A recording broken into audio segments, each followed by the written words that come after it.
This is a man-made motor, a motor so small that more than 6,000 of them would fit on the head of a pin.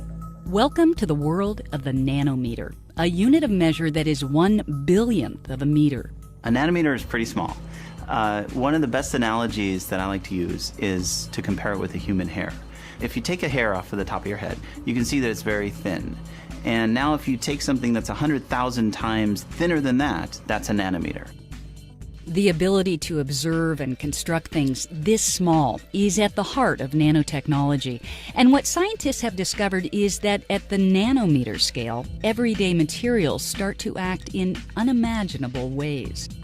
For Jeffrey Grossman, a UC Berkeley nanoscientist working with the National Science Foundation, that's exactly the draw. The behavior of nanomaterials changes, or can change, when the size becomes so small when compared with a larger amount of that same material. When you have things that sort of start changing the way they behave, and now you have the ability to control that, it sort of opens up an entirely new phase space of material. Suddenly, it's like the periodic table projects out into a new dimension. It's not just that we have the list of elements, it's where we can change their sizes, and each size is a little bit different than every other when it's very, very small. The fact that you can customize nanomaterials' unique behaviors has already turned nano into the buzzword of the decade. Some researchers predict nanotechnology could lead to faster computer chips, tiny medical devices that repair clogged arteries, and new filters to clean water pollution. As novel as nanomaterials seem, humans have actually used them for hundreds of years. For centuries, the colors in stained glass windows, for example, have been the result of a controlled heating and cooling process that adjusts the size of tiny crystals in the glass. That's medieval nanotechnology. What's different now is that we have the ability to look on the nanoscale and see what's happening. That gives us an ability to design materials rather than to just find them by a kind of accidental process. But understanding and controlling how nanomaterials act can be tricky. Every time you chop the material in two, say you go from a crystal that's 100 atoms across to 50 to 25, each time you do that, almost all the properties of the material really change. So these changes are very radical and quite dramatic. If you take a piece of a material, say silicon, and you look at that material, it looks kind of dark charcoal, so it's not that interesting to look at. But now if you take out your little nano ice cream scooper and you scoop out a nano-sized chunk of that material, and you look at that, all of a sudden it glows blue. And if you take a slightly bigger ice cream scooper out, it glows red. And so now you have a material that completely changes the way it looks, the color that it is, just by changing its size. So the question is, why do nanomaterials behave so strangely? In the case of the nano ice cream scoop, the behavioral change happens when you start to make a material so tiny that its electrons are squeezed into a space smaller than they prefer. It's called quantum confinement. The smaller you make the crystal, the higher the energy of the electron will be. Its kinetic energy is increased, and that can be thought of as making its wavelength a bit shorter and forcing it into a box where it kind of zips around more quickly. Another factor that shapes nanoscale behaviors is the relationship between volume and surface area.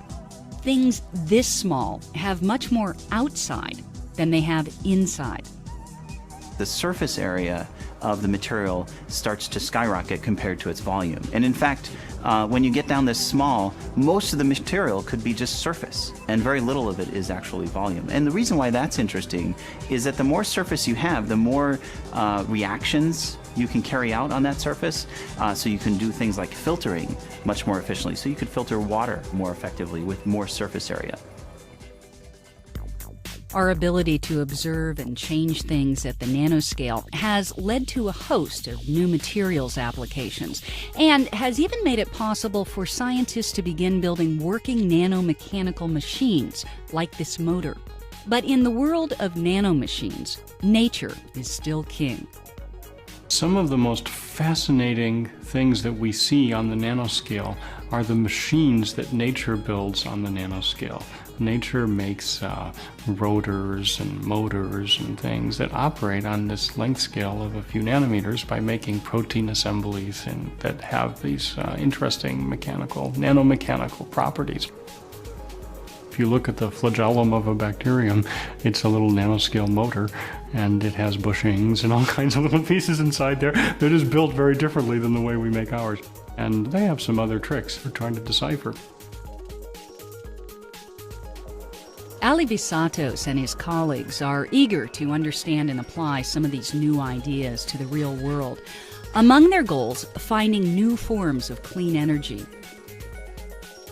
Every minute, enough of the sun's light reaches the Earth to meet the world's energy demand for an entire year. This seems like a good place to start. Photosynthesis and photovoltaics is surely the one where we have the most interesting conversation that goes on between how nature achieves this and how might we do it in the future. If we're to get our energy from the sun, we need to copy some of the lessons of nature, but we also need to find some of our own little tricks that we could apply. Coming up with some tricks of their own. That's exactly what researchers are doing at Lawrence Berkeley National Laboratory's Molecular Foundry. Located in the Berkeley Hills, the facility is one of the world's premier nanoscience research centers. Comprising 6 floors, the Foundry is a buzzing hive of activity where the newest nanomaterials move from theory into the lab.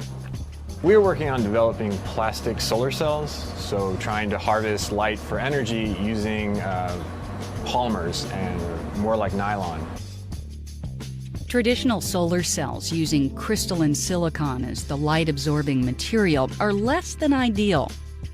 Silicon is heavy, expensive, and fragile. In this lab, researchers are trying to replace silicon with polymers, complex, usually man-made molecules. Here, graduate student David Kavalak builds tiny polymer-based solar cells and tests the results. We're focusing in a solar cell on the active layer of the part that does the light absorbing and the conduction of the electrons to the electrodes.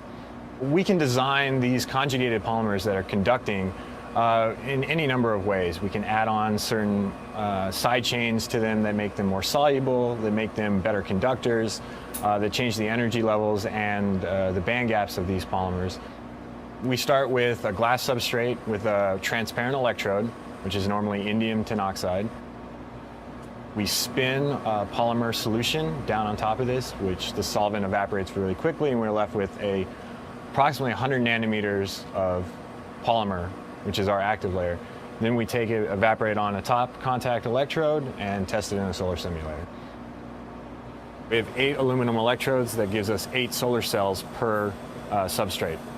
And so now we can use this to test and see what kind of efficiencies we've gained. We have the ability to control individual molecules in the polymerization steps, and we're just on the very cutting edge of this. It's only been around for so few years that we don't know where this is going to go, but it only looks up. But along with its promise of a bright new future, nanoscience brings with it a share of risks and fears. In December 2006, the city of Berkeley amended its hazardous materials law to include nanoparticles, making it the only local government in America to regulate nanotechnology. We know that nanoscale materials can enter inside cells, and we know that that could have consequences for health. And so it's incumbent, it's really required that we do research to understand what is the nature of the interaction between new engineered artificial nanoscale materials and living systems, not just cells, but whole living beings. I think when you understand what kind of impact nanotechnology could have on some of the global problems, such as global warming, disease, clean water, and so forth, I think that inaction is actually the unethical standpoint. I think stasis is unethical in this case.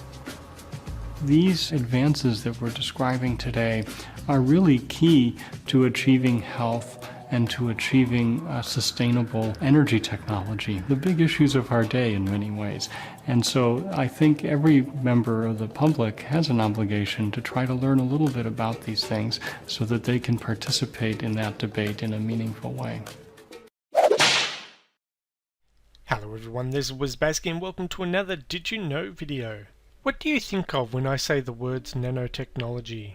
Maybe like me you think of microscopic machines like the Borg nanites from Star Trek, being injected into someone to transform them from the inside out.